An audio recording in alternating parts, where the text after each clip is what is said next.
In a nuclear reaction, X with the neutron and alpha giving finally lithium 7, the term X will be 3 if they are asking. See, this is what is given.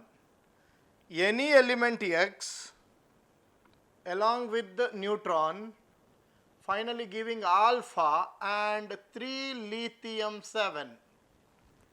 3 lithium 7.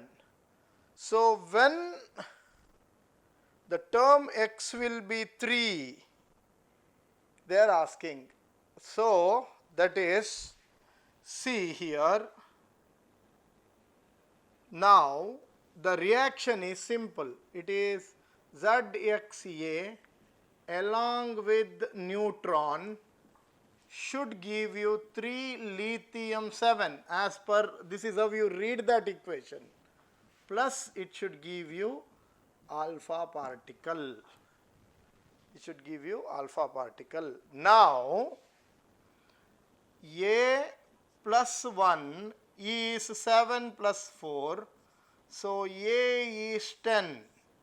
If you compare the mass numbers, it should balance out. On the reactant side it is A plus 1, on the product side it is 11. So A must be 10.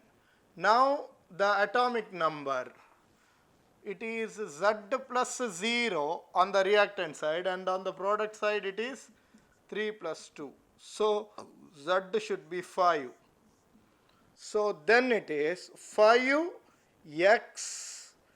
10 is nothing but 5 boron 10.